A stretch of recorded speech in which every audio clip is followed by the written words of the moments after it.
Bienvenidos a Lee la Palabra. Hoy es 12 de enero de 2026, día número 12 de nuestro viaje. Después de nuestro especial dominical del Salmo 91, regresamos a nuestras lecturas diarias con una palabra poderosa para tu semana. La lectura de hoy viene de Hechos capítulo 27, versículo 24. Y estas palabras fueron pronunciadas por un ángel de Dios a Pablo en medio de una tormenta mortal. El contexto es dramático. Pablo está siendo transportado como prisionero a Roma. El barco lleva 276 personas. Y se encuentran en medio de una de las tormentas más violentas jamás descritas en la Escritura. Durante 14 días, no ven el sol ni las estrellas. Las olas son tan fuertes que tienen que atar el barco para que no se desintegre. Tiran la carga al mar. Tiran los aparejos. Pierden toda esperanza de salvarse. Y en la noche más oscura de esa tormenta, cuando todos han perdido la esperanza, un ángel se le aparece a Pablo con un mensaje de Dios. Y ese mensaje contiene 3 elementos: una orden, una promesa y una revelación del propósito divino. Si hoy te sientes como si estuvieras en una tormenta, como si todo estuviera fuera de control, como si no hubiera esperanza, este mensaje es para ti. Porque el mismo Dios que habló a Pablo en su tormenta te habla a ti en la tuya. Abramos nuestras Biblias y escuchemos lo que Dios tiene que decirnos hoy. Libro de los Hechos, capítulo 27, versículo 24. Diciendo: Pablo, no temas, es necesario que comparezcas ante César, y aquí, Dios te ha concedido todos los que navegan contigo. Leamos una vez más esta palabra de esperanza en medio de la tormenta. Pablo, no temas, es necesario que comparezcas ante César, y aquí, Dios te ha concedido todos los que navegan contigo. Permite que esta promesa penetre en tu corazón. Dios te guarda. Tiene un propósito. Y su plan incluye no solo a ti, sino a los que están contigo. Analicemos juntos este versículo extraordinario. Primera verdad. Pablo, no temas. El ángel comienza con una orden personal. Pablo, no temas. Dios conoce tu nombre. Cuando Dios habla, no es genérico. Es personal. Pablo tenía muchas razones para temer. La tormenta había durado 14 días. El barco se estaba desintegrando. Nadie había comido. Todos habían perdido la esperanza. Hechos 27:20 dice: y no apareciendo ni sol ni estrellas por muchos días, y acosados por una tempestad no pequeña, ya habíamos perdido toda esperanza de salvarnos. Pero Dios dice: no temas. No importa cuán oscura sea la noche. No importa cuán violenta sea la tormenta. No temas. Segunda de Timoteo 1:7 dice: porque no nos ha dado Dios espíritu de cobardía, sino de poder, de amor y de dominio propio. El miedo no viene de Dios. Cuando Dios habla, trae paz, no pánico. Segunda verdad. Es necesario que comparezcas ante César. Aquí está la promesa de propósito. Dios le recuerda a Pablo que tiene un destino divino. Necesario. No opcional. No tal vez. Es necesario. Años antes, en Hechos 23:11, Jesús mismo se le había aparecido a Pablo y le había dicho: ten ánimo, Pablo, pues como has testificado de mí en Jerusalén, así es necesario que testifiques también en Roma. Dios había declarado el destino de Pablo. Llegaría a Roma. Y nada, ni siquiera una tormenta mortal, podía cambiar ese destino divino. Aquí está la promesa para ti. Si Dios tiene un propósito para tu vida, si Él ha declarado un destino sobre ti, entonces ninguna tormenta puede destruirte antes de que se cumpla. Puedes pasar por tormentas, pero no puedes morir en ellas si Dios todavía tiene trabajo para ti. Salmo 138:8 dice: Jehová cumplirá su propósito en mí. Tu misericordia, oh Jehová, es para siempre. Tercera verdad. Dios te ha concedido todos los que navegan contigo. Esta es una revelación impactante. Dios no solo protegería a Pablo. Protegería a todos en el barco por causa de Pablo. 276 personas estaban en ese barco. La mayoría eran paganos. Soldados romanos. Marineros. Prisioneros. No creyentes. Pero Dios los protegería a todos por causa de un solo hombre de fe.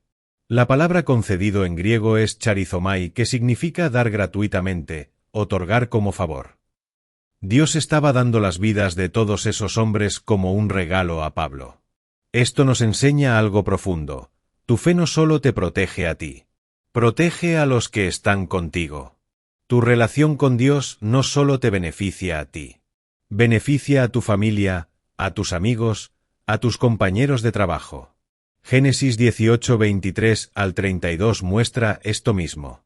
Abraham intercedió por Sodoma. Y Dios estaba dispuesto a salvar toda la ciudad por causa de solo 10 justos. Primera de Corintios 7, 14 dice, porque el marido incrédulo es santificado en la mujer, y la mujer incrédula en el marido. Déjame compartir contigo 4 aplicaciones prácticas y poderosas. Primero, cuando estés en tu tormenta, escucha la voz de Dios que dice, no temas. El miedo es natural, pero no tiene que controlarte. Dios te habla paz. Segundo, recuerda que Dios tiene un propósito para tu vida. Si ese propósito no se ha cumplido, entonces sobrevivirás la tormenta. Dios te guardará hasta que completes tu destino. Tercero, reconoce que tu fe afecta a otros.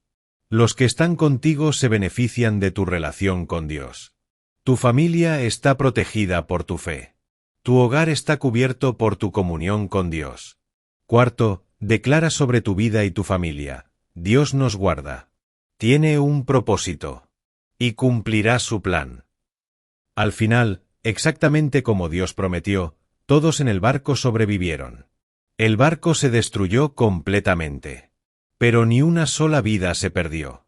Hechos 27:44 dice, y así aconteció que todos se salvaron saliendo a tierra. Dios cumple sus promesas. Siempre. Antes de despedirnos, quiero orar por ti. Donde quiera que estés en este momento, inclina tu corazón ante el Señor. Padre Celestial, gracias porque nos guardas. Gracias porque tienes un propósito para nuestras vidas. Gracias porque tu plan incluye no solo a nosotros, sino a los que están con nosotros. Cuando estemos en tormentas, ayúdanos a escuchar tu voz diciendo, no temas. Confiamos en que cumplirás tu propósito en nosotros. En el nombre de Jesús. Amén. Dale like si estás en una tormenta pero confías en que Dios te guarda. Comenta, Dios tiene un propósito para mi vida. Mañana, Josué 6:20, Jehová pelea por ti. Nos vemos. Lee la palabra te bendice. Bienvenidos a Lee la palabra. Hoy es 13 de enero de 2026, día 13 de nuestro viaje. Ayer vimos cómo Dios guardó a Pablo y a todos en el barco durante la tormenta. Hoy veremos uno de los milagros militares más extraordinarios de toda la Biblia, la caída de Jericó. La lectura de hoy viene de Josué capítulo 6, versículo 20. Y este versículo describe el momento exacto cuando las murallas de Jericó cayeron. El contexto: Israel está entrando a la tierra prometida después de 40 años en el desierto. Jericó es la primera ciudad que deben conquistar. Pero Jericó es una ciudad fortificada con murallas masivas. Humanamente hablando, es imposible de conquistar. Y Dios les da instrucciones extrañas. Marchen alrededor de la ciudad una vez al día durante 6 días. En el 7º día, marchen 7 veces. Luego, cuando los sacerdotes toquen las bocinas, griten con gran voz. Y las murallas caerán. No hay catapultas. No hay arietes. No hay escaleras. Solo obediencia a instrucciones que no tienen sentido lógico. Pero cuando Israel obedeció exactamente como Dios mandó, sucedió lo imposible, las murallas cayeron planas. Israel conquistó la ciudad. Si hoy estás enfrentando murallas que parecen imposibles de derribar, este mensaje es para ti. Porque el mismo Dios que derribó las murallas de Jericó puede derribar tus murallas. Abramos nuestras Biblias. Y escuchemos lo que Dios tiene que decirnos hoy. Libro de Josué, capítulo 6, versículo 20. Entonces el pueblo gritó, y los sacerdotes tocaron las bocinas. Y aconteció que cuando el pueblo oyó el sonido de la bocina, gritó el pueblo con gran vocerío, y el muro se derrumbó. El pueblo subió luego a la ciudad, cada uno derecho hacia adelante, y la tomaron. Leamos nuevamente el momento del milagro. Gritó el pueblo con gran vocerío, y el muro se derrumbó. Permite que esta imagen llene tu fe. Lo que parecía imposible de derribar cayó por el poder de Dios. Lo que parecía invencible fue conquistado por obediencia.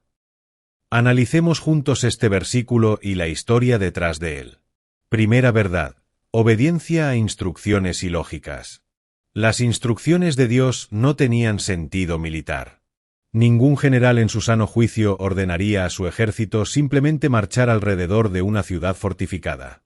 Pero Hebreos 11:30 dice: por la fe cayeron los muros de Jericó después de rodearlos 7 días. No cayeron por estrategia militar. Cayeron por fe y obediencia. A veces, las instrucciones de Dios no tienen sentido lógico. Pero la obediencia a Dios no requiere que entiendas. Requiere que confíes. Segunda de Reyes 5:10 cuenta la historia de Naamán, quien tenía lepra. El profeta le dijo que se zambulliera 7 veces en el río Jordán. Naamán se enojó porque no tenía sentido.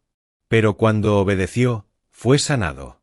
Cuando Dios te da instrucciones que no entiendes, obedece de todas formas. Porque los caminos de Dios son más altos que tus caminos. Segunda verdad: gritó el pueblo con gran vocerío. El grito de Israel no era un grito de guerra normal. Era un grito de fe. Un grito de victoria antes de ver la victoria. Habían marchado en silencio durante 6 días completos.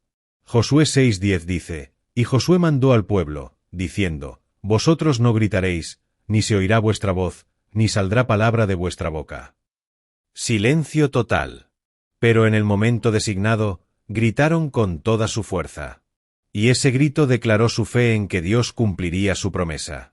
Segunda de Crónicas 20:22 dice: y cuando comenzaron a entonar cantos de alabanza, Jehová puso contra los hijos de Amón, de Moab y del monte de Seir, las emboscadas de ellos mismos que venían contra Judá, y se mataron los unos a los otros.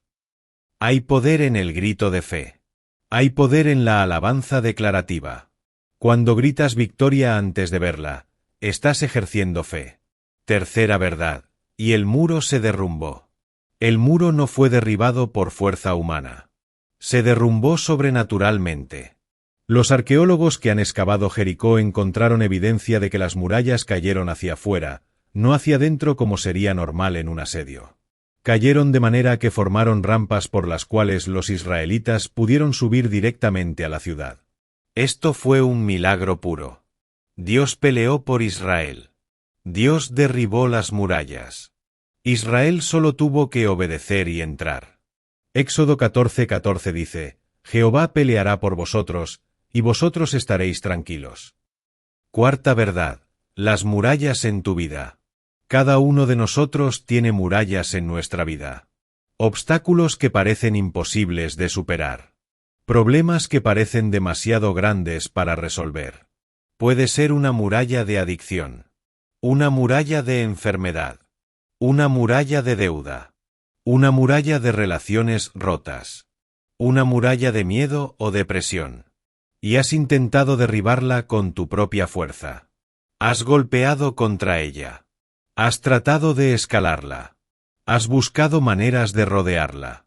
Pero sigue en pie. Dios te dice hoy: deja de intentar derribarla con tu fuerza. Obedece mis instrucciones. Y yo la derribaré por ti. Déjame compartir contigo 5 aplicaciones prácticas y poderosas.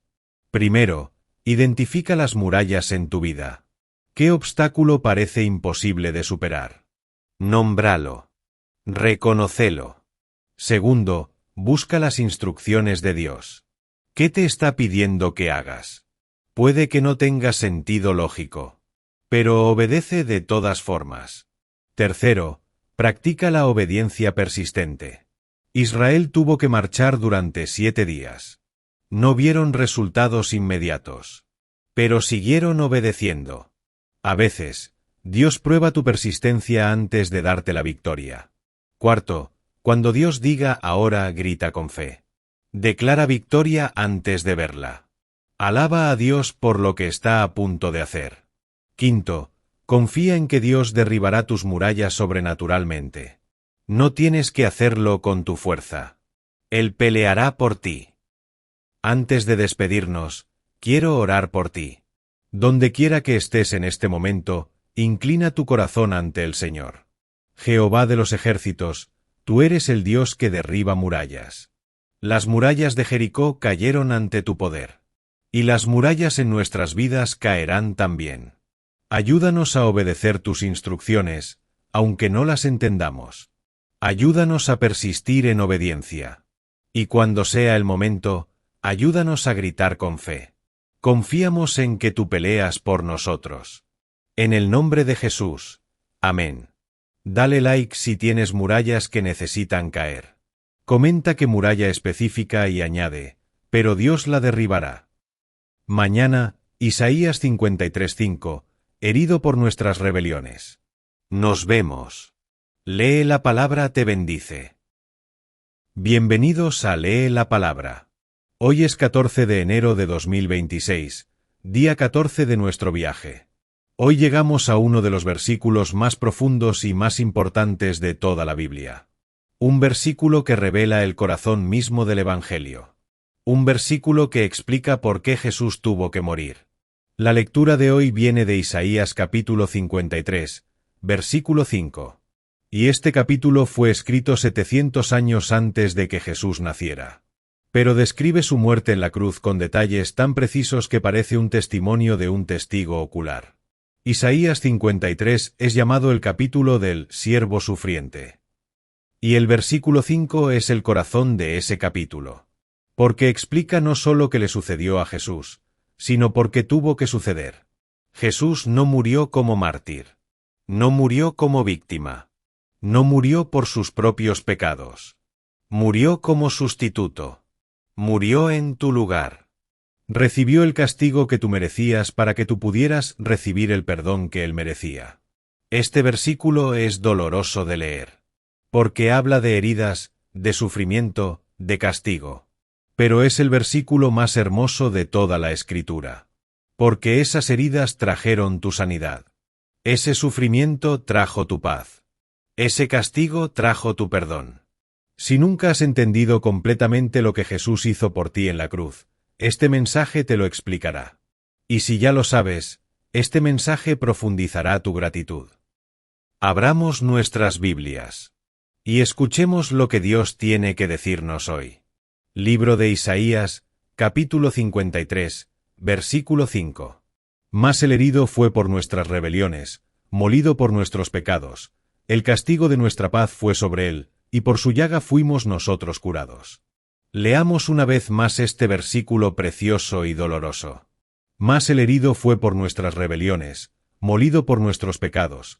El castigo de nuestra paz fue sobre él, y por su llaga fuimos nosotros curados. Permite que cada palabra penetre en tu corazón. Cada herida tenía un propósito. Cada golpe tenía un significado. Cada sufrimiento trajo un beneficio eterno.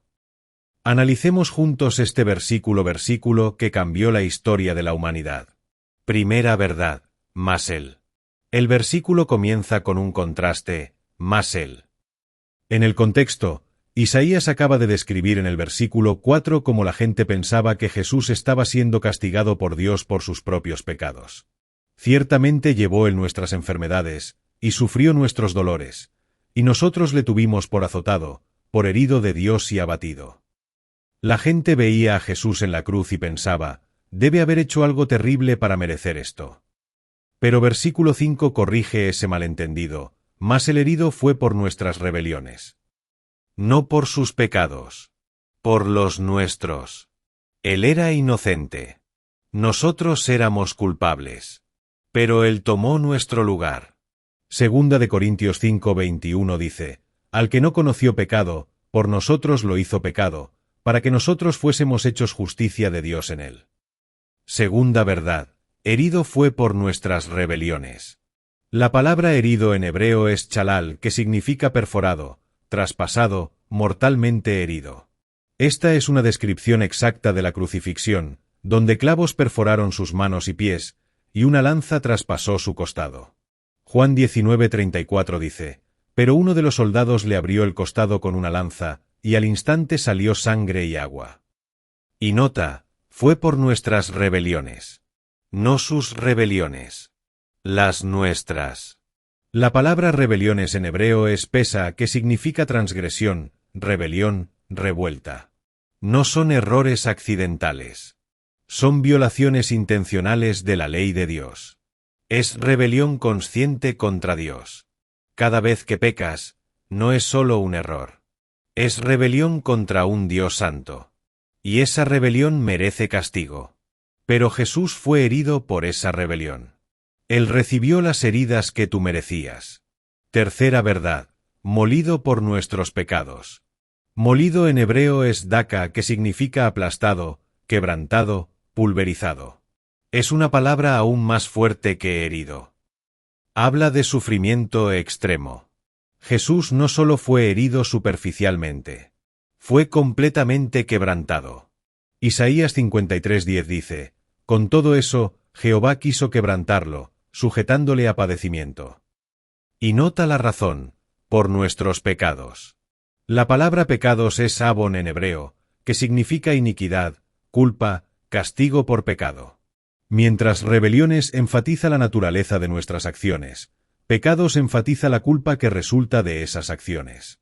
Jesús cargó con nuestra culpa. Llevó nuestro castigo. Fue quebrantado bajo el peso de nuestros pecados. Salmo 103:12 dice: Cuanto está lejos el oriente del occidente, hizo alejar de nosotros nuestras rebeliones. Cuarta verdad, el castigo de nuestra paz fue sobre él. Aquí está la doctrina de la sustitución penal. Jesús fue castigado en nuestro lugar. El pecado requiere castigo. La justicia de Dios demanda que el pecado sea pagado. Romanos 6:23 dice: Porque la paga del pecado es muerte. Alguien tenía que pagar. Alguien tenía que ser castigado. Y Jesús voluntariamente tomó ese castigo sobre sí mismo. Nuestra paz. La palabra salom en hebreo, que significa paz, bienestar, reconciliación con Dios. No tenemos paz con Dios naturalmente. Estamos enemistados con Él por nuestro pecado. Romanos 5:1 dice: Justificados, pues, por la fe, tenemos paz para con Dios por medio de nuestro Señor Jesucristo. Esa paz costó el castigo de Jesús. Él fue castigado para que nosotros tuviéramos paz. Quinta verdad, por su llaga fuimos nosotros curados.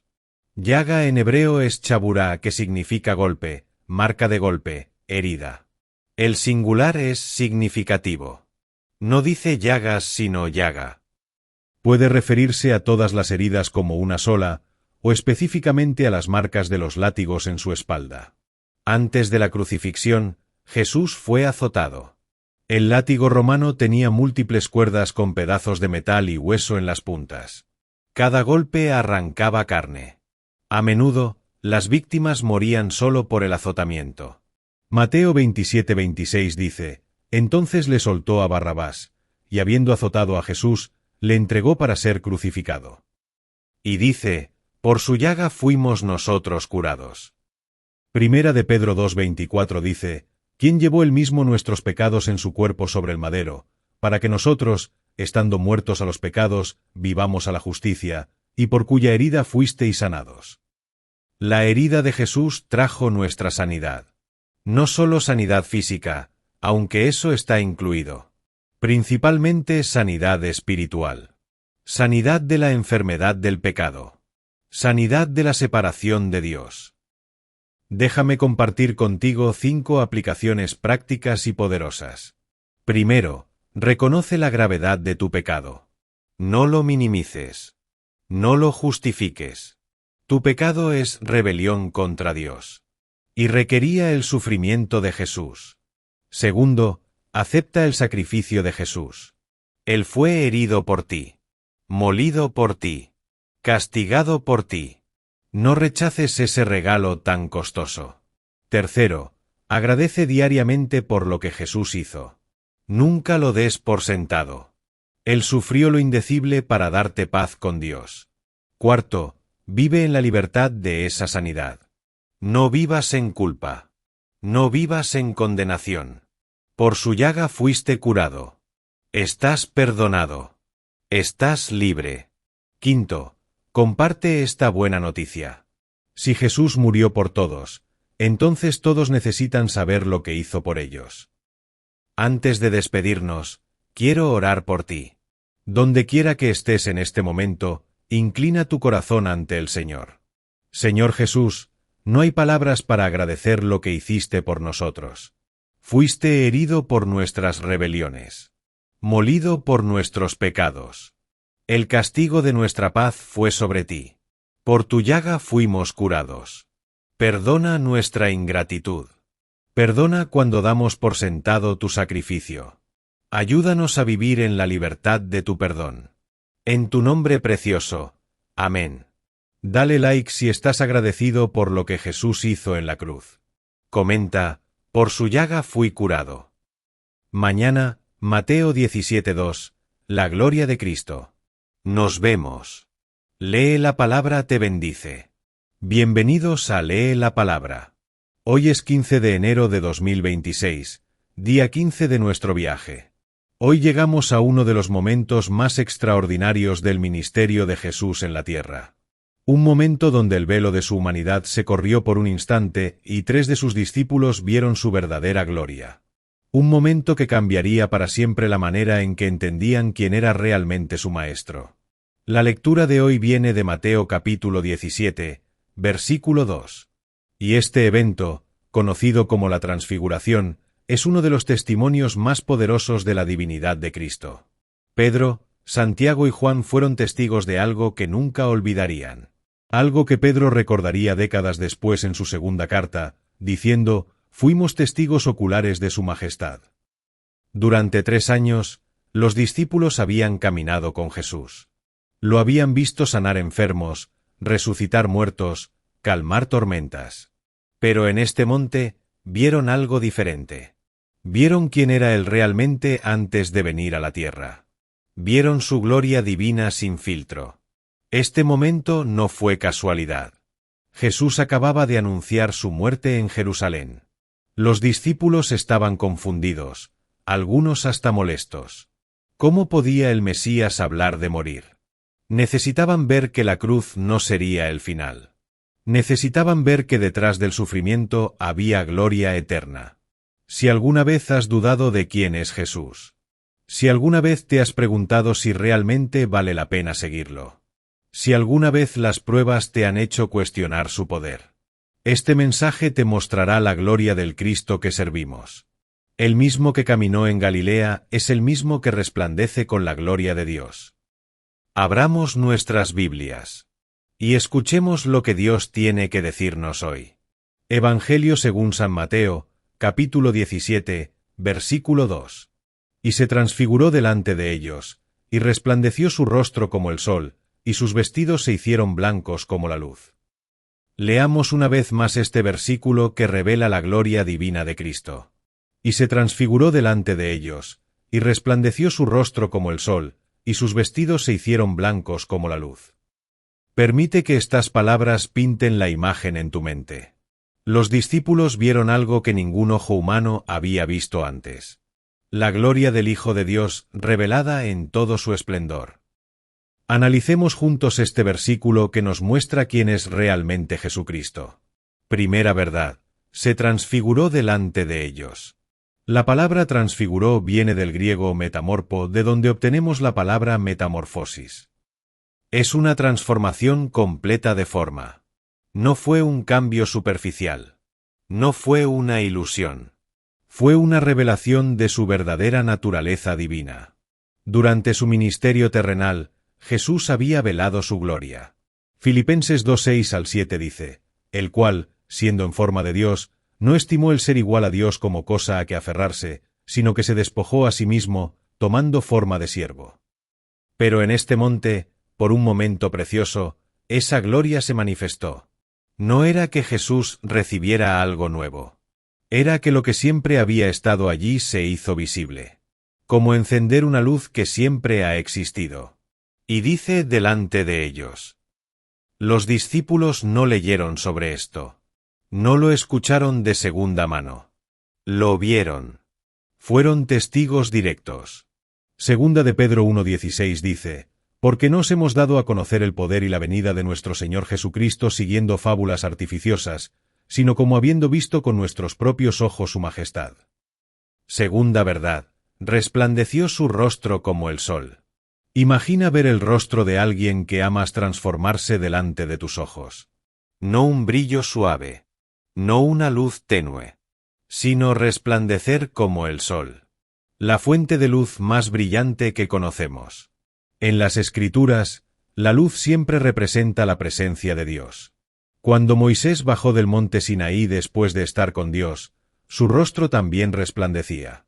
Éxodo 34:29 dice: y aconteció que descendiendo Moisés del monte Sinaí, no sabía Moisés que la piel de su rostro resplandecía. Pero hay una diferencia crucial. El rostro de Moisés resplandecía con luz reflejada, como la luna refleja la luz del sol. Pero el rostro de Jesús resplandecía con luz propia, porque él no solo había estado en la presencia de Dios. Él es Dios. Juan 1:4-5 dice: en él estaba la vida, y la vida era la luz de los hombres. La luz en las tinieblas resplandece, y las tinieblas no prevalecieron contra ella. El sol es la fuente de vida en nuestro sistema solar. Sin el sol, todo moriría. Y Jesús es la fuente de vida espiritual. Juan 8:12 dice: yo soy la luz del mundo, el que me sigue no andará en tinieblas, sino que tendrá la luz de la vida. Tercera verdad, sus vestidos se hicieron blancos como la luz. No dice blancos como la nieve. No dice blancos como la lana. Dice blancos como la luz. Marcos 9:3 añade: y sus vestidos se volvieron resplandecientes, muy blancos, como la nieve, tanto que ningún lavador en la tierra los puede hacer tan blancos. Esta blancura sobrenatural representa la pureza absoluta de Cristo. Él es el Cordero sin mancha, sin pecado, sin defecto. Hebreos 7:26 dice: porque tal sumo sacerdote nos convenía, santo, inocente, sin mancha, apartado de los pecadores, y hecho más sublime que los cielos. Y esta blancura también nos habla de su gloria celestial. En Apocalipsis, Juan ve a Cristo glorificado y dice en capítulo 1:14: su cabeza y sus cabellos eran blancos como blanca lana, como nieve, sus ojos como llama de fuego. Los vestidos representan su justicia. La justicia perfecta que Él nos ofrece. Apocalipsis 7:14 dice de los redimidos: estos son los que han salido de la gran tribulación, y han lavado sus ropas, y las han emblanquecido en la sangre del Cordero. ¿Por qué era importante este momento? Primero, confirmaba la identidad de Jesús. Días antes, Pedro había confesado: tú eres el Cristo, el Hijo del Dios viviente. Ahora Dios Padre confirmaba esa confesión con una demostración visible de la gloria divina de su Hijo. Segundo, fortalecía la fe de los discípulos para lo que venía. Jesús acababa de anunciar su muerte. Los discípulos necesitaban entender que la cruz no era una derrota, sino el camino a la gloria. Necesitaban ver que el sufrimiento era temporal, pero la gloria era eterna. Lucas 9:31 nos dice de qué hablaban Jesús con Moisés y Elías en el monte. Hablaban de su partida, que iba Jesús a cumplir en Jerusalén. La transfiguración estaba conectada directamente con la cruz. La gloria vendría a través del sufrimiento. Tercero, nos muestra quién es el Cristo que servimos hoy. Jesús no dejó de ser glorioso cuando vino a la tierra. Simplemente veló su gloria. Y después de su resurrección y ascensión, Él está ahora sentado a la diestra del Padre en toda su gloria. Hebreos 1:3 dice: el cual, siendo el resplandor de su gloria, y la imagen misma de su sustancia, y quien sustenta todas las cosas con la palabra de su poder, habiendo efectuado la purificación de nuestros pecados por medio de sí mismo, se sentó a la diestra de la majestad en las alturas. Déjame compartir contigo 5 aplicaciones prácticas y poderosas. Primero, nunca subestimes a Jesús. El Jesús manso y humilde que caminó en Galilea es el mismo Jesús glorioso que resplandece como el sol. Él tiene todo el poder en el cielo y en la tierra. Segundo, recuerda quién vive en ti. Si has aceptado a Cristo, su Espíritu vive en ti. El mismo poder que resplandeció en el monte de la transfiguración está disponible para ti. Efesios 1:19 al 20 habla de la supereminente grandeza de su poder para con nosotros los que creemos, según la operación del poder de su fuerza. Tercero, mantén tu enfoque en su gloria, no en tus problemas. Pedro, Santiago y Juan nunca olvidaron lo que vieron ese día. Y en los momentos más oscuros de persecución, podían recordar: nuestro Señor es glorioso. Nuestras circunstancias son temporales. Su gloria es eterna. Segunda de Corintios 4:17 al 18 dice: porque esta leve tribulación momentánea produce en nosotros un cada vez más excelente y eterno peso de gloria, no mirando nosotros las cosas que se ven, sino las que no se ven. Cuarto, prepárate para ver su gloria cara a cara. Primera de Juan 3:2 dice: amados, ahora somos hijos de Dios, y aún no se ha manifestado lo que hemos de ser, pero sabemos que cuando Él se manifieste, seremos semejantes a Él, porque le veremos tal como Él es. Lo que Pedro, Santiago y Juan vieron por un momento en el monte, nosotros lo veremos por toda la eternidad. Y no solo veremos su gloria. Seremos transformados por ella. Compartiremos su gloria. Quinto, vive con la perspectiva de la eternidad. Si vas a compartir su gloria, vive como alguien que va hacia la gloria. No te conformes al mundo. No te dejes arrastrar por lo temporal. Fija tus ojos en Cristo glorioso. Antes de despedirnos, quiero orar por ti. Donde quiera que estés en este momento, inclina tu corazón ante el Señor. Señor Jesús, gracias por revelarnos tu gloria. Tú eres más glorioso de lo que podemos imaginar. Más poderoso de lo que podemos comprender. Más hermoso de lo que podemos expresar. Perdona cuando te vemos solo como un buen maestro y no como el Señor de gloria.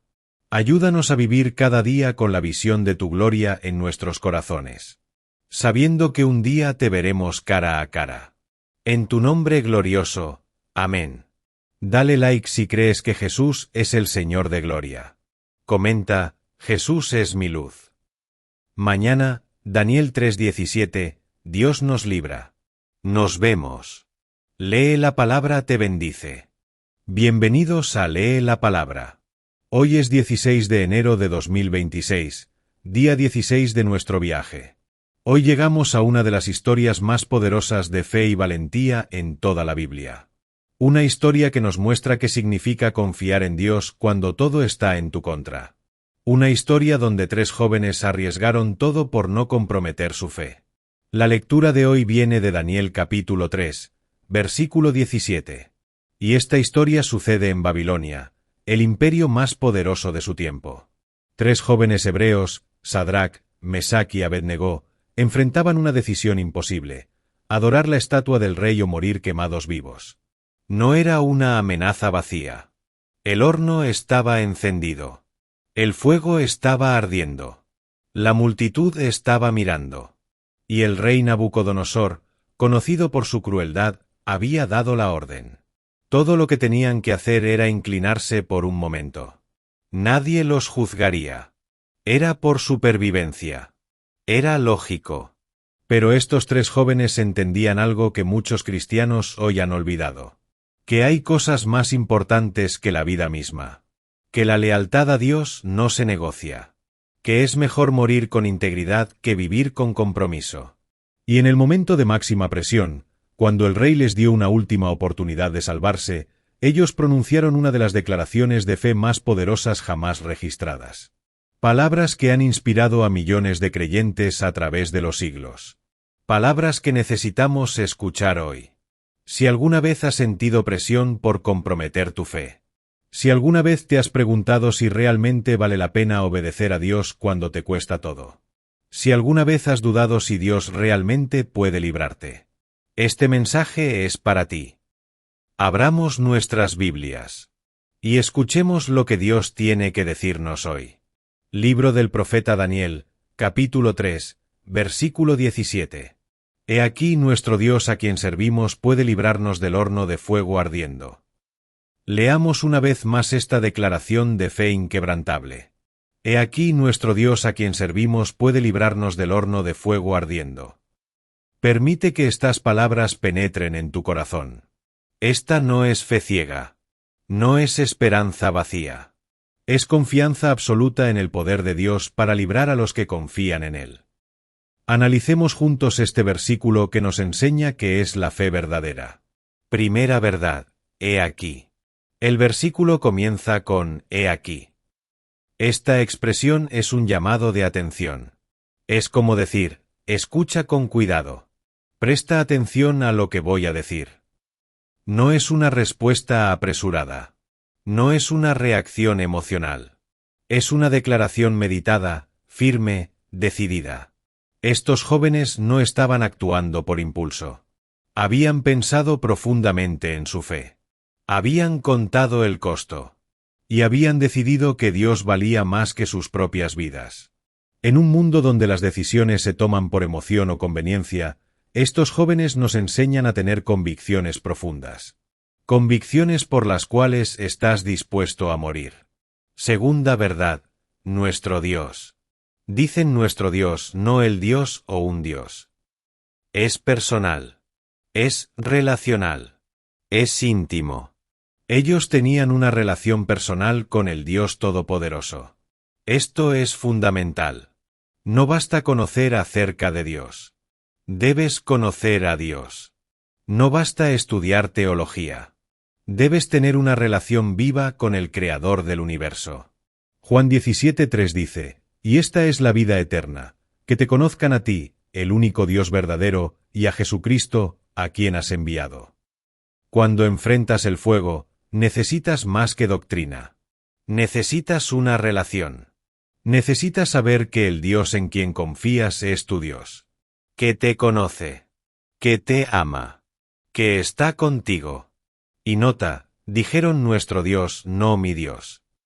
Enfrentaban esta prueba juntos. Se fortalecían mutuamente. La fe no es un viaje solitario. Necesitamos hermanos que nos fortalezcan cuando nuestra fe flaquea. Eclesiastés 4:12 dice, y si alguno prevaleciere contra uno, dos le resistirán, y cordón de 3 dobleces no se rompe pronto. Tercera verdad, ¿a quién servimos? ¿A quién servimos? Su relación con Dios no era pasiva. No eran solo creyentes. Eran siervos. Habían dedicado sus vidas al servicio de Dios. Y este servicio definía su identidad. No eran primero funcionarios del imperio babilónico. No eran primero jóvenes exitosos con carreras prometedoras. Eran primero y principalmente siervos de Dios. Por eso no podían inclinarse ante la estatua. No porque fueran tercos. No porque fueran rebeldes. Sino porque servir a otro Dios sería traicionar a aquel a quien habían dedicado sus vidas. Jesús dijo en Mateo 6:24, ninguno puede servir a dos señores, porque o aborrecerá al uno y amará al otro, o estimará al uno y menospreciará al otro. El servicio a Dios requiere lealtad exclusiva. No puedes servir a Dios y al mundo. No puedes servir a Dios y al dinero. No puedes servir a Dios y a tu reputación. Debes escoger. Cuarta verdad, puede librarnos. Aquí está el corazón de su fe. Puede librarnos. No quizás pueda. No esperamos que pueda. Sino puede. Es una afirmación rotunda del poder de Dios. Ellos sabían que Dios tenía el poder para apagar el fuego, para cerrar las bocas del horno, para protegerlos del calor. El mismo Dios que dividió el Mar Rojo podía librarlos del horno. Jeremías 32:17 dice, Oh Señor Jehová, he aquí que tú hiciste el cielo y la tierra con tu gran poder, y con tu brazo extendido, ni hay nada que sea difícil para ti. Pero nota algo crucial. El versículo 18, que no leímos pero es parte de su respuesta, dice, y si no, sepas, oh rey, que no serviremos a tus dioses, ni tampoco adoraremos la estatua que has levantado. Su fe no dependía de si Dios los libraba o no. Creían que Dios podía librarlos. Pero incluso si no lo hacía, seguirían obedeciéndolo. Esta es la diferencia entre fe genuina y fe condicional.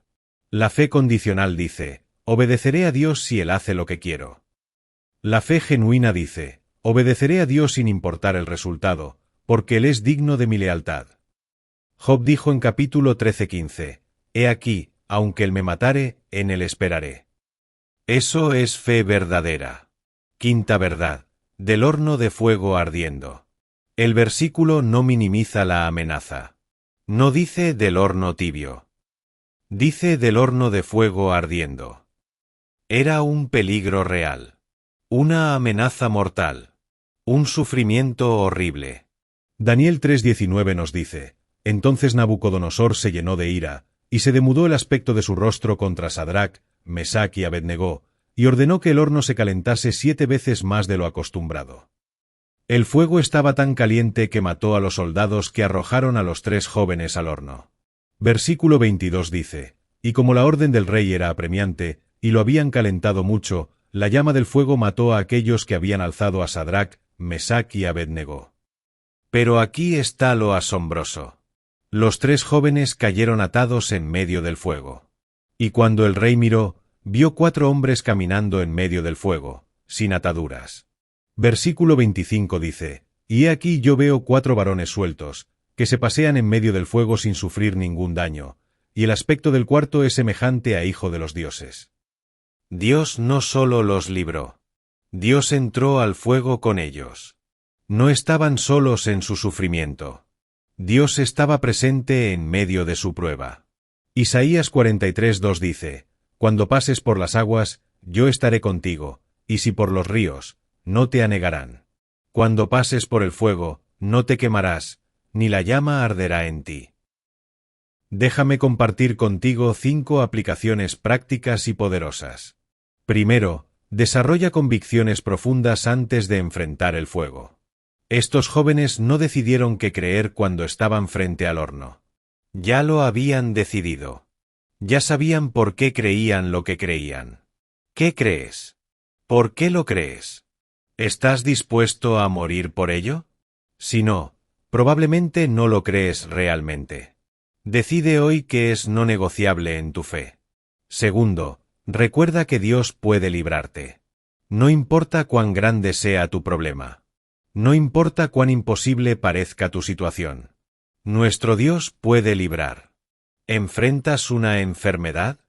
Dios puede sanar. ¿Enfrentas problemas financieros? Dios puede proveer. ¿Enfrentas persecución? Dios puede proteger. ¿Enfrentas adicción? Dios puede liberar. Lucas 1:37 dice, Porque nada hay imposible para Dios. Tercero, confía en Dios incluso si no te libra de la manera que esperas. A veces Dios nos libra cambiando nuestras circunstancias. Otras veces nos libra dándonos fuerza para soportarlas. Hebreos 11:35 al 38 habla de héroes de la fe. Algunos escaparon del filo de la espada. Otros fueron aserrados. Algunos apagaron fuegos violentos. Otros murieron quemados. Pero todos tuvieron fe. La liberación de Dios no siempre se ve como esperamos. Pero Dios siempre es fiel. Cuarto, nunca comprometas tu fe por conveniencia. Vivimos en una cultura que presiona constantemente a los cristianos a comprometerse, a callar sobre ciertos temas, a conformarse a ciertos valores, a negar ciertas verdades. Pero recuerda, es mejor sufrir temporalmente que comprometer eternamente. Romanos 8:18 dice, Pues tengo por cierto que las aflicciones del tiempo presente no son comparables con la gloria venidera que en nosotros ha de manifestarse. Quinto, busca la compañía de creyentes fieles. Sadrach, Mesach y Abednego se fortalecieron mutuamente. Necesitas amigos que te fortalezcan en la fe, no que te tienten al compromiso. Proverbios 27:17 dice, Hierro con hierro se aguza, y así el hombre aguza el rostro de su amigo. Antes de despedirnos, quiero orar por ti. Donde quiera que estés en este momento, inclina tu corazón ante el Señor. Padre Celestial, gracias por el ejemplo de estos 3 jóvenes fieles. Gracias porque tú puedes librarnos de cualquier horno que enfrentemos. Pero sobre todo, gracias porque nunca nos dejas solos en el fuego. Danos fe para confiar en ti sin importar las circunstancias. Danos valor para nunca comprometer nuestra lealtad a ti. Ayúdanos a recordar que eres digno de nuestra obediencia total, incluso si nos cuesta todo. En el nombre de Jesús. Amén. Dale like si confías en que Dios puede librarte. Comenta, mi Dios puede librarme. Mañana, Hechos 9:4-5, el llamado de Dios. Nos vemos. Lee la palabra te bendice. Bienvenidos a Lee la palabra. Hoy es 17 de enero de 2026, día 17 de nuestro viaje. Hoy llegamos a uno de los encuentros más dramáticos y transformadores en toda la historia del cristianismo. Un encuentro que cambió a un perseguidor de la Iglesia en el mayor apóstol. Un encuentro que nos muestra que nadie está fuera del alcance de la gracia de Dios. La lectura de hoy viene de Hechos capítulo 9, versículos 4 y 5. Y esta es la historia de Saulo de Tarso, también conocido como Pablo. Un hombre que respiraba amenazas y muerte contra los discípulos del Señor. Un hombre que viajaba de ciudad en ciudad arrestando cristianos. Un hombre que aprobó el asesinato de Esteban. Si alguien parecía ser enemigo irreconciliable del Evangelio, era Saulo. No era un pecador común buscando a Dios. Era un perseguidor activo de la Iglesia. Tenía cartas de autorización para arrestar cristianos. Estaba convencido de que estaba sirviendo a Dios al destruir el movimiento cristiano. Pero en el camino a Damasco, algo extraordinario sucedió. Una luz del cielo más brillante que el sol lo rodeó. Una voz le habló. Y en un instante, todo cambió. El perseguidor se convirtió en predicador. El enemigo se convirtió en apóstol. El destructor se convirtió en constructor. Esta historia nos enseña verdades profundas sobre la gracia de Dios. Que su llamado es soberano. Que su poder puede transformar a cualquiera. Que nadie está demasiado lejos. Que nunca es demasiado tarde. Si alguna vez has pensado que alguien nunca se convertirá. Si alguna vez has dudado del poder de Dios para cambiar vidas. Si alguna vez has pensado que tú mismo estás demasiado lejos de Dios. Este mensaje te mostrará que el mismo Cristo que llamó a Saulo te está llamando a ti hoy. Abramos nuestras Biblias. Y escuchemos lo que Dios tiene que decirnos hoy. Libro de los Hechos de los Apóstoles, capítulo 9, versículos 4 y 5. Saulo, Saulo, ¿por qué me persigues? Yo soy Jesús, a quien tú persigues. Leamos una vez más estas palabras que cambiaron la historia del cristianismo. Saulo, Saulo, ¿por qué me persigues? Yo soy Jesús, a quien tú persigues. Permite que estas palabras penetren en tu corazón. Esta no es solo la historia de Saulo. Es la historia de cómo Dios nos busca cuando menos lo esperamos. De cómo nos llama por nombre. De cómo nos revela quién es realmente Jesús. Analicemos juntos este encuentro que transformó al perseguidor en apóstol. Primera verdad, Saulo, Saulo. El encuentro comienza con una luz del cielo que resplandece alrededor de Saulo. Hechos 9:3 dice, mas yendo por el camino, aconteció que al llegar cerca de Damasco, repentinamente le rodeó un resplandor de luz del cielo. Esta luz era más brillante que el sol del mediodía. Hechos 22:6 dice, a mediodía, oh rey, yendo por el camino, vi una luz del cielo que sobrepasaba el resplandor del sol, la cual me rodeó a mí y a los que iban conmigo. Saulo cae al suelo. Y entonces escucha una voz que dice, Saulo, Saulo. La repetición del nombre es profundamente significativa. En las Escrituras, cuando Dios repite un nombre, indica urgencia, intimidad y propósito especial. Dios llamó a Abraham, Abraham, Abraham. A Moisés, Moisés, Moisés. A Samuel, Samuel, Samuel. No es simplemente para llamar la atención. Es una expresión de conocimiento personal y llamado divino. Dios conocía a Saulo por nombre. No era un extraño anónimo. No era simplemente el perseguidor. Era Saulo, conocido personalmente por Dios. Amado a pesar de su pecado. Elegido para un propósito eterno. Juan 10:3 dice, a este abre el portero, y las ovejas oyen su voz, y a sus ovejas llama por nombre y las saca. Dios te conoce por nombre. No eres un número. No eres una estadística.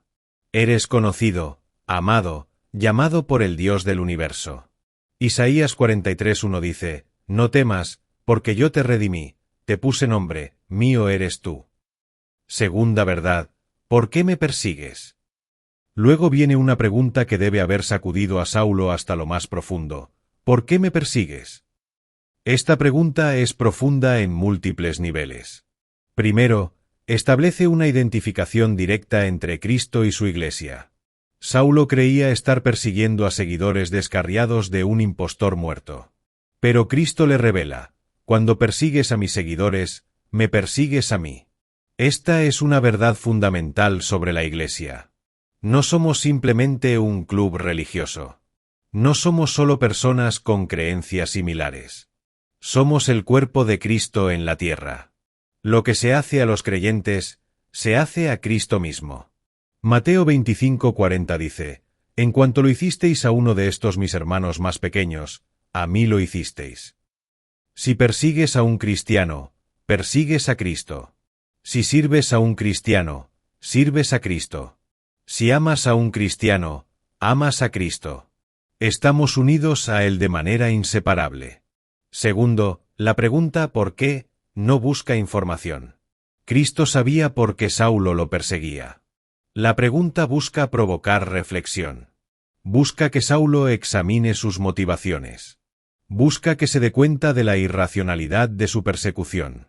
¿Qué habían hecho los cristianos para merecer tal persecución? Predicaban amor. Sanaban enfermos. Ayudaban a los pobres. ¿Por qué merecían ser arrestados y asesinados? Saulo creía estar sirviendo a Dios. Pero en realidad estaba luchando contra Dios. Estaba persiguiendo al mismo Mesías que las Escrituras prometían. Esta es la tragedia del celo sin conocimiento. Romanos 10:2 dice, porque yo les doy testimonio de que tienen celo de Dios, pero no conforme a ciencia. Puede ser sincero y estar sinceramente equivocado. Puede ser celoso y estar celosamente en error. La sinceridad no garantiza la verdad. Necesitas conocimiento correcto guiado por el Espíritu de Dios. Tercera verdad, yo soy Jesús. Luego viene la autoidentificación que destrozó el mundo de Saulo, yo soy Jesús. En estas 4 palabras simples pero poderosas, todas las creencias de Saulo se derrumban. Jesús, a quien él creía un impostor muerto, estaba vivo. Jesús, a quien él rechazaba como Mesías, era el Mesías. Jesús, cuya resurrección él negaba, había resucitado y estaba hablando con él desde el cielo. Todo lo que Saulo creía era mentira. Todo por lo que había estado luchando era equivocado. Había estado del lado equivocado. Había estado luchando contra la verdad. Esta revelación debe haber sido devastadora. Imagina dedicar tu vida a algo con total convicción, solo para descubrir que estabas completamente equivocado. Que habías estado dañando a personas inocentes. Que habías estado luchando contra Dios mismo. Pero esta destrucción de sus creencias falsas fue necesaria para su reconstrucción. Dios a menudo debe demoler nuestras falsas certezas antes de poder edificar sobre el fundamento de la verdad. Y nota las palabras yo soy. En el Antiguo Testamento, cuando Dios se reveló a Moisés en la zarza ardiente, dijo, yo soy el que soy. Éxodo 3:14. Yo soy es el nombre de Dios. Es una declaración de existencia eterna, de divinidad absoluta. Cuando Jesús dice yo soy Jesús, está declarando su divinidad. No es solo un profeta. No es solo un maestro. Es Dios manifestado en carne. Cuarta verdad, ¿a quién tú persigues? El versículo termina con a quien tú persigues, reforzando la conexión. Cristo repite la acusación para que Saulo entienda completamente. Tú, Saulo, me estás persiguiendo. No es una persecución abstracta. Es personal. Hechos 26:14 añade un detalle importante. Jesús le dijo, Saulo, Saulo, ¿por qué me persigues? Dura cosa te es dar coces contra el aguijón. El aguijón era una vara puntiaguda que los agricultores usaban para guiar el ganado. Cuando el animal pateaba contra el aguijón, solo se lastimaba más. Cristo está diciendo: Saulo, al perseguirme, solo te estás lastimando a ti mismo. Estás luchando contra Dios, y esa es una batalla que no puedes ganar. Saulo responde en el versículo 5, ¿Quién eres, Señor? Y cuando Cristo se identifica, Saulo pregunta, Señor, ¿qué quieres que yo haga?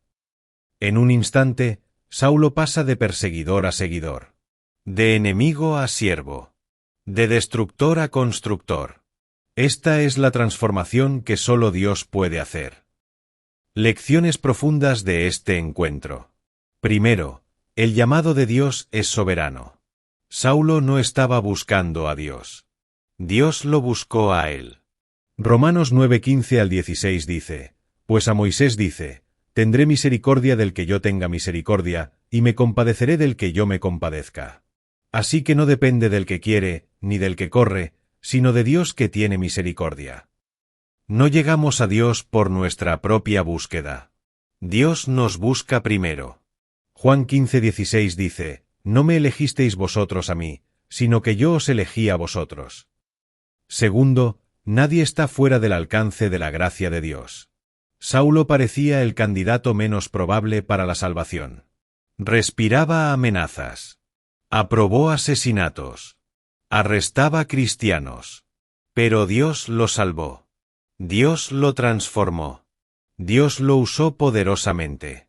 Primera de Timoteo 1:15 al 16 dice, Palabra fiel y digna de ser recibida por todos, que Cristo Jesús vino al mundo para salvar a los pecadores, de los cuales yo soy el primero. Pero por esto fui recibido a misericordia, para que Jesucristo mostrase en mí el primero toda su clemencia, para ejemplo de los que habrían de creer en él para vida eterna. Si Dios pudo salvar a Saulo, puede salvar a cualquiera. Esa persona en tu vida que parece tan lejos de Dios. Ese familiar que rechaza el Evangelio. Ese amigo que se burla de la fe. No están más allá del alcance de Dios. Tercero, el llamado de Dios es transformador. Saulo no quedó igual después de este encuentro. Su nombre cambió a Pablo. Sus prioridades cambiaron. Sus valores cambiaron. Su identidad completa fue transformada. Segunda de Corintios 5:17 dice, De modo que si alguno está en Cristo, nueva criatura es. Las cosas viejas pasaron, he aquí todas son hechas nuevas. Cuando Dios te llama, no te deja como te encontró. Inicia un proceso de transformación que durará toda tu vida. Cuarto, el llamado de Dios tiene propósito. Cristo no salvó a Saulo solo para su propia gratificación. Lo salvó para usarlo. Hechos 9:15 dice, El Señor le dijo, Ve, porque instrumento escogido me es este, para llevar mi nombre en presencia de los gentiles, y de reyes, y de los hijos de Israel. Dios te salvó con un propósito. No solo para que vayas al cielo, sino para que participes en su misión en la tierra. Efesios 2:10 dice, Porque somos hechura suya, creados en Cristo Jesús para buenas obras, las cuales Dios preparó de antemano para que anduviésemos en ellas. Déjame compartir contigo 5 aplicaciones prácticas y poderosas. Primero, nunca te des por vencido con nadie. Si Dios pudo transformar a Saulo, puede transformar a cualquiera. Sigue orando por esa persona que parece imposible. Dios se especializa en casos imposibles. Segundo, examina si estás persiguiendo a Cristo sin darte cuenta. ¿Hay áreas de tu vida donde estás resistiendo a Dios? ¿Estás pateando contra el aguijón? Deja de luchar y ríndete a Él. Tercero, escucha cuando Dios te llama por nombre. Dios te conoce personalmente. Te llama específicamente. Responde como Saulo, Señor, ¿qué quieres que yo haga? Cuarto, abraza la transformación que Dios quiere hacer en tu vida. No te aferres a tu vieja identidad. Permite que Dios te haga una nueva criatura. Quinto, vive con propósito. Dios te salvó para usarte. Pregúntale cómo quiere usarte hoy. Y obedece cuando te muestre el camino. Antes de despedirnos, quiero orar por ti. Donde quiera que estés en este momento, inclina tu corazón ante el Señor. Señor Jesús, gracias por tu gracia soberana que nos busca cuando estamos perdidos. Gracias por llamarnos por nombre. Gracias por transformarnos de enemigos en hijos. Ayúdanos a responder a tu llamado con obediencia total. Úsanos para tu gloria. En tu nombre poderoso. Amén. Dale like si Dios te ha llamado por nombre. Comenta, Señor, ¿qué quieres que yo haga? Gracias por acompañarnos estos 17 días. Sigue leyendo la palabra. Nos vemos en el próximo devocional. Lee la palabra te bendice. Bienvenidos a Lee la palabra. Hoy es 18 de enero de 2026, y este es nuestro tercer domingo especial del año. Hoy leeremos Isaías capítulo 41 completo. Y este capítulo contiene algunas de las palabras más reconfortantes en toda la Escritura. Palabras que Dios pronuncia directamente a su pueblo. Palabras de consuelo, de fortaleza, de promesa. El contexto de Isaías 41 es crucial para entenderlo. Israel estaba enfrentando la amenaza de Babilonia. Una nación poderosa que vendría y los llevaría al cautiverio. El pueblo de Dios estaba aterrado. Se sentían impotentes. Se sentían abandonados. Y en medio de ese miedo y esa angustia, Dios habla. Y lo primero que dice, lo que repite múltiples veces en este capítulo, es, no temas. ¿Sabes cuántas veces aparece la frase no temas o no teman en la Biblia? Según algunos estudiosos, aparece 365 veces. Una por cada día del año. Como si Dios nos estuviera recordando cada día, no temas. Yo estoy contigo. Isaías 41 contiene al menos 4 declaraciones directas de no temas. Y cada una viene acompañada de una razón. No es solo no temas sin explicación. Es no temas, ¿por qué? Y luego Dios da la razón por la cual no debemos temer. Este capítulo tiene 20 versículos. Y podemos dividirlo en varias secciones. Versículos 1 a 7. Dios desafía a las naciones y sus ídolos. Versículos 8 a 20. Dios consuela y fortalece a su pueblo con múltiples promesas. Versículos 21 a 29. Dios demuestra su superioridad sobre los ídolos falsos. Pero el corazón del capítulo, la parte que ha consolado a millones a través de los siglos, son los versículos 8 al 20, donde Dios habla directamente a su pueblo con palabras de amor, promesa y protección. Si hoy sientes miedo por algo, si estás enfrentando una amenaza, si te sientes pequeño e impotente ante circunstancias abrumadoras, este mensaje es para ti. Porque el mismo Dios que habló a Israel te habla a ti hoy. No temas, porque yo estoy contigo. Prepara tu corazón. Porque estás a punto de escuchar palabras que tienen el poder de eliminar el miedo de tu vida. Abramos nuestras Biblias. Y escuchemos lo que Dios tiene que decirnos hoy. Isaías, capítulo 41. La palabra del Señor a su pueblo. Versículo 1. Escuchadme, costas, y esfuércense los pueblos. Acérquense, y entonces hablen. Vengamos juntos a juicio. Versículo 2. Quien despertó del oriente al justo, lo llamó para que le siguiese, entregó delante de naciones, y le hizo enseñorearse de reyes. Quien los entregó a su espada como polvo, y a su arco como hojarasca arrebatada. Versículo 3. Lo siguió, pasó en paz por camino por donde sus pies nunca habían entrado. Versículo 4. ¿Quién hizo y realizó esto? ¿Quién llama las generaciones desde el principio? Yo Jehová, el primero, y yo mismo con los postreros. Versículo 5. Las costas vieron y tuvieron temor, los confines de la tierra se espantaron, congregáronse y vinieron. Versículo 6. Cada cual ayudó a su vecino, y a su hermano dijo, esfuérzate. Versículo 7. El carpintero animó al platero, y el que alisa con martillo al que batía en el yunque, diciendo, buena está la soldadura, y lo afirmó con clavos, para que no se moviese. Versículo 8. Pero tú, Israel, siervo mío eres. Tú, Jacob, a quien yo escogí, descendencia de Abraham mi amigo. Versículo 9. Porque te tomé de los confines de la tierra, y de tierras lejanas te llamé, y te dije, mi siervo eres tú, te escogí, y no te deseché. Versículo 10. No temas, porque yo estoy contigo, no desmayes, porque yo soy tu Dios que te esfuerzo, siempre te ayudaré, siempre te sustentaré con la diestra de mi justicia. Versículo 11. He aquí que todos los que se enojan contra ti serán avergonzados y confundidos, serán como nada y perecerán los que contienden contigo. Versículo 12. Buscarás a los que tienen contienda contigo, y no los hallarás. Serán como nada, y como cosa que no es, aquellos que te hacen la guerra. Versículo 13.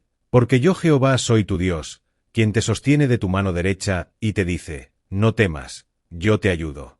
Versículo 14. No temas, gusano de Jacob, o vosotros los pocos de Israel. Yo soy tu socorro, dice Jehová, el Santo de Israel es tu Redentor. Versículo 15. He aquí que yo te he puesto por trillo nuevo, lleno de dientes. Trillarás montes y los molerás, y collados reducirás a tamo. Versículo 16. Los aventarás, y los llevará el viento, y los esparcirá el torbellino. Pero tú te regocijarás en Jehová, te gloriarás en el Santo de Israel. Versículo 17. Los afligidos y menesterosos buscan las aguas, y no las hay. Seca está de sed su lengua. Yo Jehová los oiré, yo el Dios de Israel no los desampararé. Versículo 18. En las alturas abriré ríos, y fuentes en medio de los valles. Abriré en el desierto estanques de aguas, y manantiales de aguas en la tierra seca. Versículo 19. Daré en el desierto cedros, acacías, arrayanes y olivos. Pondré en la soledad cipreses, pinos y bojes juntamente. Versículo 20.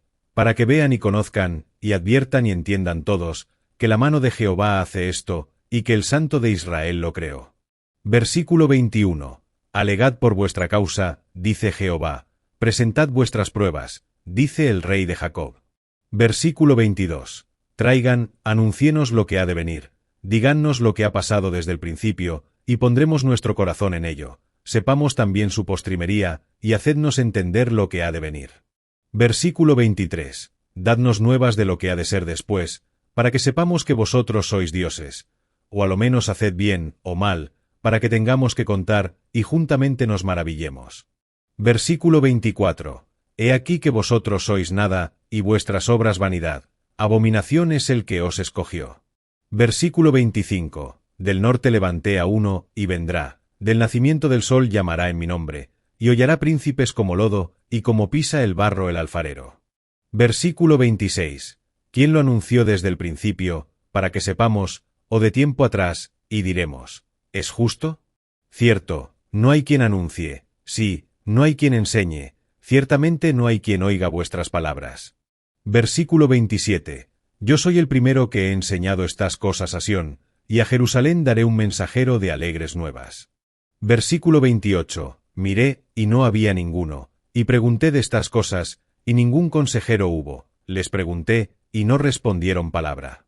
Versículo 29. He aquí, todos son vanidad, y las obras de ellos nada, viento y vanidad son sus imágenes fundidas. Leamos nuevamente el versículo central, el versículo 10, que resume el corazón de este capítulo. No temas, porque yo estoy contigo, no desmayes, porque yo soy tu Dios que te esfuerzo, siempre te ayudaré, siempre te sustentaré con la diestra de mi justicia.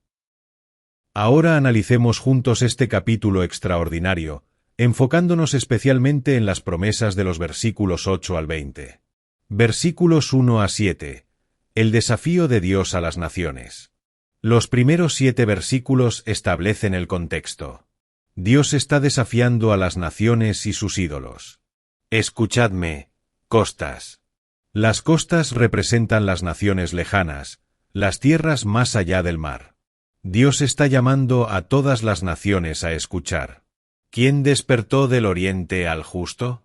Muchos estudiosos creen que esto se refiere a Ciro el persa, quien vendría del este y conquistaría a Babilonia, permitiendo que Israel regresara de su cautiverio. Pero la pregunta retórica es, ¿quién levantó a este conquistador? ¿Quién lo puso en movimiento? Fue Dios. Dios controla incluso a reyes paganos para cumplir sus propósitos. Yo Jehová, el primero, y yo mismo con los postreros. Dios declara su eternidad y su soberanía sobre toda la historia. Él estaba al principio. Él estará al final. Y Él controla todo lo que sucede en medio. Versículos 5 al 7 describen cómo las naciones reaccionan con miedo ante el poder de Dios. Se juntan. Se ayudan unos a otros. Fabrican ídolos para sentirse seguros. El carpintero anima al platero. Aseguran los ídolos con clavos para que no se caigan. Es casi cómico. Tienen que asegurar sus dioses con clavos para que no se caigan. Mientras tanto, el Dios verdadero sostiene el universo con su palabra. Versículo 8. La identidad de Israel. Ahora, en el versículo 8, Dios cambia completamente de tono. De hablar a las naciones amenazadoramente, ahora habla a su pueblo tiernamente. Pero tú, Israel, siervo mío eres. La palabra pero marca el contraste. Las naciones tienen razón para temer. Pero tú, Israel, no. Siervo mío. Ser siervo de Dios no es una posición baja. Es una posición de honor. Es ser escogido para propósitos divinos. Tú, Jacob, a quien yo escogí. Dios usa el nombre Jacob, que significa suplantador o engañador, recordándole a Israel su origen humilde. Jacob no era perfecto. Era un engañador. Pero Dios lo escogió de todas formas. Descendencia de Abraham, mi amigo. Aquí está la base de la relación. Abraham fue llamado amigo de Dios. Y esta amistad se extiende a sus descendientes. Santiago 2:23 dice, y se cumplió la escritura que dice, Abraham creyó a Dios, y le fue contado por justicia, y fue llamado amigo de Dios. Si eres creyente en Cristo, eres descendiente espiritual de Abraham. Gálatas 3:29 dice, y si vosotros sois de Cristo, ciertamente linaje de Abraham sois, y herederos según la promesa. Esto significa que estas promesas son para ti también. Tú eres escogido. Tú eres amigo de Dios. Versículo 9. El llamado y la elección. Porque te tomé de los confines de la tierra.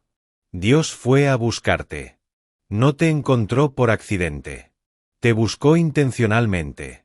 Juan 15:16 dice, no me elegisteis vosotros a mí, sino que yo os elegí a vosotros. Y de tierras lejanas te llamé. No importa cuán lejos estuvieras. No importa cuán perdido estuvieras. Dios te llamó. Y te dije, mi siervo eres tú. Dios te habló personalmente. Te llamó. Te escogió.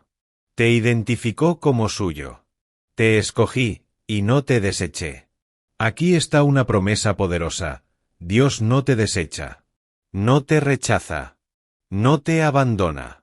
Romanos 8:39 dice, ni lo alto, ni lo profundo, ni ninguna otra cosa creada nos podrá separar del amor de Dios, que es en Cristo Jesús Señor nuestro. Versículo 10. El versículo central, 4 promesas. Este es el versículo más citado de todo el capítulo. Y contiene 4 promesas específicas, cada una precedida por una razón para no temer.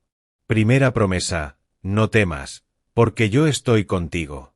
No temas. Este es un mandato, no una sugerencia. Dios no dice trata de no temer, o tal vez no deberías temer. Dice, no temas. Es una orden directa. Porque yo estoy contigo. Esta es la razón fundamental. La presencia de Dios elimina el miedo. Piénsalo, si el Creador del universo está contigo, ¿qué puedes temer? Si el Dios Todopoderoso está a tu lado, ¿quién puede estar contra ti? Salmo 23:4 dice, aunque ande en valle de sombra de muerte, no temeré mal alguno, porque tú estarás conmigo. La presencia de Dios no elimina el peligro necesariamente, pero elimina el miedo al peligro. Porque cuando Dios está contigo, estás seguro sin importar dónde estés. Mateo 28:20, las últimas palabras de Jesús en el Evangelio de Mateo, y he aquí yo estoy con vosotros todos los días, hasta el fin del mundo. Todos los días. No algunos días. No los días buenos solamente. Todos los días. Hasta el fin del mundo. Segunda promesa, no desmayes, porque yo soy tu Dios que te esfuerzo. No desmayes. La palabra hebrea significa no mires alrededor con ansiedad. No te angusties. No te abrumes. No te rindas. Porque yo soy tu Dios. No solo un Dios. Tu Dios. Personal. Tuyo. Comprometido contigo. Que te esfuerzo. La palabra hebrea significa hacer fuerte, fortalecer, endurecer. Dios no solo te da fuerza. Él te hace fuerte. Te fortalece desde adentro. Filipenses 4:13 dice, todo lo puedo en Cristo que me fortalece. Cuando sientes que no puedes más, cuando tus fuerzas se agotan, cuando estás a punto de rendirte, recuerda, Dios te está fortaleciendo. Él está infundiendo su fuerza en ti. Isaías 40:31 dice, pero los que esperan a Jehová tendrán nuevas fuerzas, levantarán alas como las águilas, correrán y no se cansarán, caminarán y no se fatigarán. Tercera promesa, siempre te ayudaré. Siempre. No a veces. No cuando es conveniente. Siempre. En todo momento. En toda circunstancia. Te ayudaré. La palabra hebrea es azar, que significa rodear, ayudar, socorrer. Dios te rodea con su ayuda. Te envuelve en su socorro. Hebreos 13:5 y 6 dice, sean vuestras costumbres sin avaricia, contentos con lo que tenéis ahora, porque Él dijo, no te desampararé, ni te dejaré, de manera que podemos decir confiadamente, el Señor es mi ayudador, no temeré lo que me pueda hacer el hombre. Nota la progresión, Dios está contigo, presencia. Te fortalece, poder. Te ayuda, asistencia activa. No solo está presente pasivamente. Está activamente ayudándote. Cuarta promesa, siempre te sustentaré con la diestra de mi justicia. Siempre. De nuevo, énfasis en la constancia. No es ayuda esporádica. Es sostén continuo. Te sustentaré. La palabra hebrea es tamak, que significa agarrar, sostener, soportar. Dios te agarra. Te sostiene firmemente. No te deja caer. Con la diestra de mi justicia. La mano derecha en la Biblia simboliza poder y autoridad. La diestra de Dios es su mano poderosa. Y nota, es la diestra de su justicia. No solo poder, sino poder justo. Poder recto. Dios te sostiene con poder que es moralmente perfecto. Salmo 63:8 dice, mi alma está apegada a ti, tu diestra me ha sostenido. Versículos 11 a 12. Promesas sobre tus enemigos. He aquí que todos los que se enojan contra ti serán avergonzados y confundidos. Los que se oponen a ti, los que te atacan, los que buscan tu mal, enfrentarán vergüenza y confusión. No porque tú te vengues, sino porque Dios los confronta. Serán como nada y perecerán los que contienden contigo. Tus enemigos parecen grandes ahora. Parecen poderosos. Parecen invencibles. Pero Dios dice que serán como nada. Desaparecerán. Buscarás a los que tienen contienda contigo, y no los hallarás. Llegará un día cuando busques a tus enemigos y no estarán. Dios los habrá removido. Habrán desaparecido. Serán como nada, y como cosa que no es, aquellos que te hacen la guerra. 3 veces en 2 versículos Dios enfatiza, serán como nada. Porque comparados con Dios, son nada. Y cuando Dios pelea por ti, tus enemigos no tienen oportunidad. Romanos 8:31 dice, ¿qué, pues, diremos a esto? Si Dios es por nosotros, ¿quién contra nosotros? Versículo 13. Repetición y refuerzo. Porque yo Jehová soy tu Dios, quien te sostiene de tu mano derecha. Dios repite la promesa. Él es tu Dios. Él te sostiene. Y nota la imagen, te sostiene de tu mano derecha. Como un padre sostiene la mano de su hijo pequeño al cruzar una calle peligrosa. No solo te guía de lejos. Te toma de la mano. Es íntimo. Es personal. Es tierno. Y te dice, no temas, yo te ayudo. Por tercera vez en este pasaje, no temas. Dios sabe que necesitamos escucharlo repetidamente. Porque el miedo es persistente. Sigue regresando. Entonces Dios sigue recordándonos: no temas. No temas. No temas. Versículo 14. La cuarta declaración de no temas. No temas, gusano de Jacob. Espera, ¿Dios llamó a su pueblo gusano? Sí. Pero no es un insulto. Es una afirmación realista de su debilidad humana. Un gusano es la criatura más débil imaginable. Sin defensa. Sin fuerza. Vulnerable. Fácil de aplastar.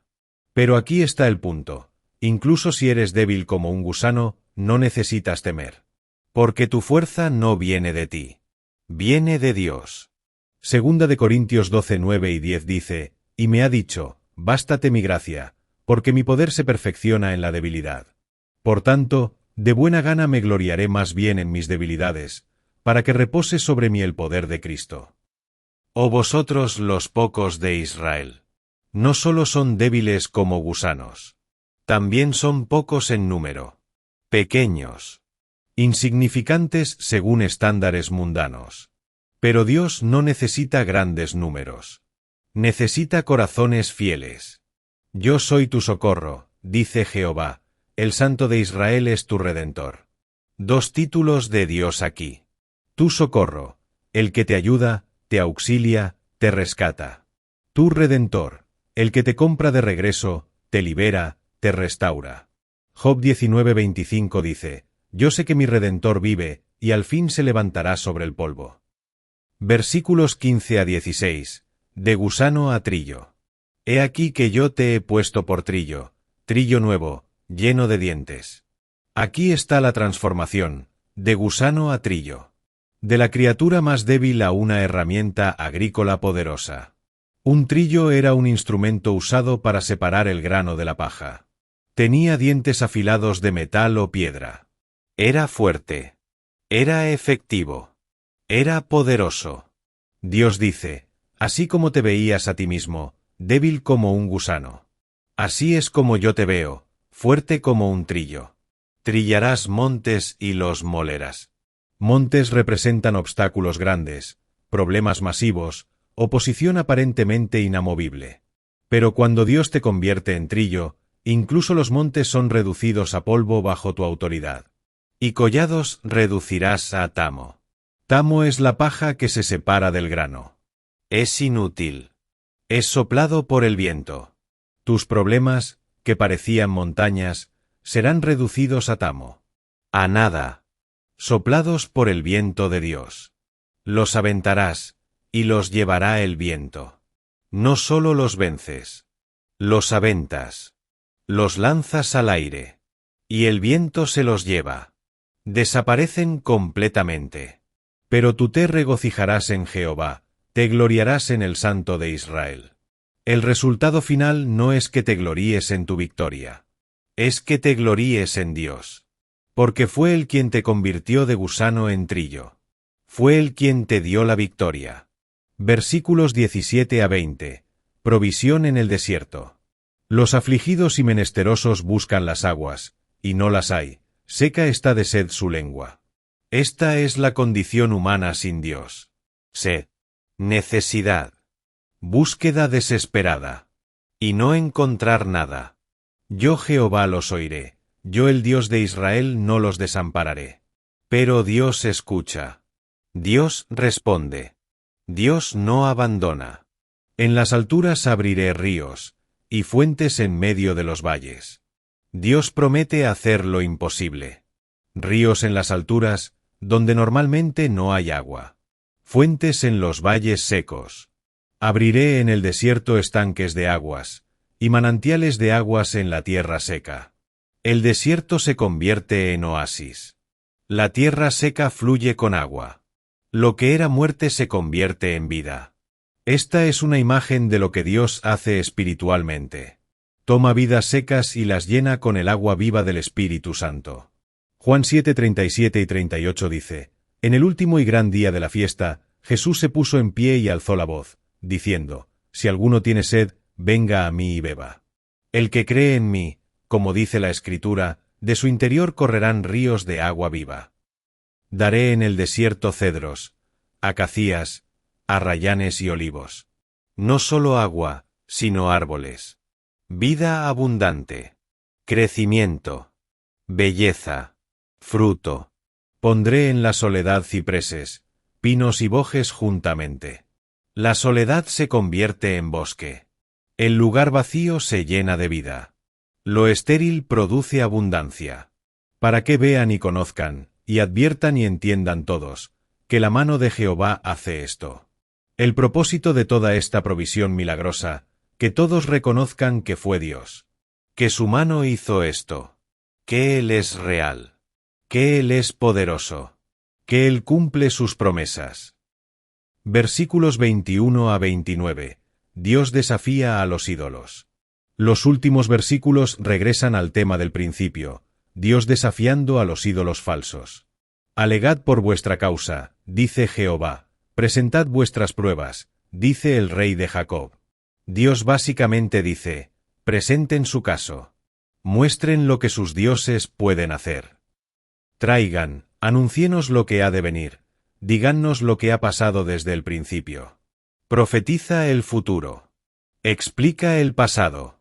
Si realmente son dioses, deberían poder hacerlo. Dadnos nuevas de lo que ha de ser después, para que sepamos que vosotros sois dioses. El silencio es ensordecedor. Los ídolos no pueden responder. No pueden profetizar. No pueden hacer nada. He aquí que vosotros sois nada, y vuestras obras vanidad. Abominación es el que os escogió. La conclusión de Dios: los ídolos son nada. Sus obras son vanidad.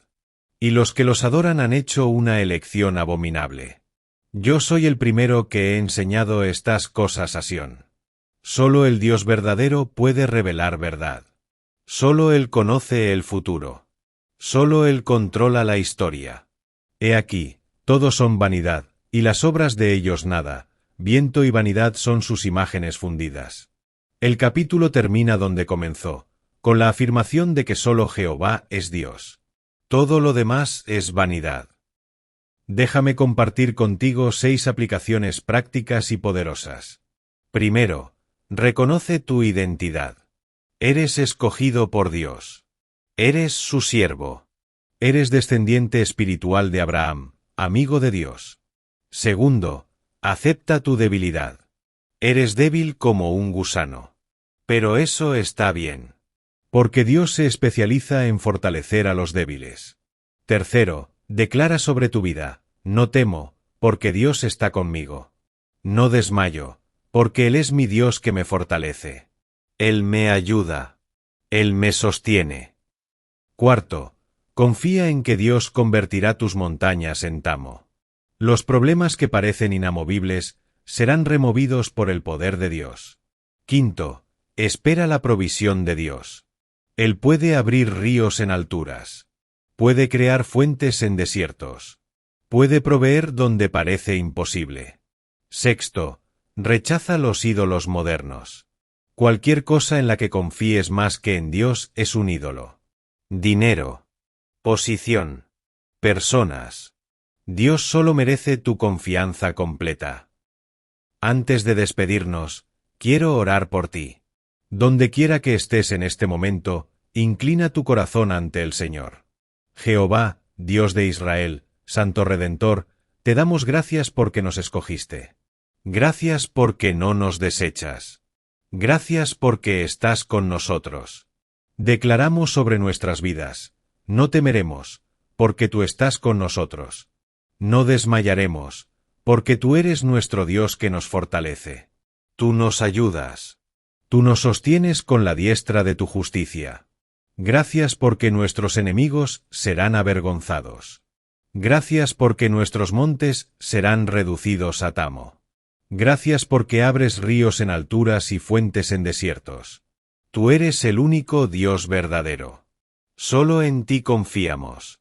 En el nombre de Jesús. Amén.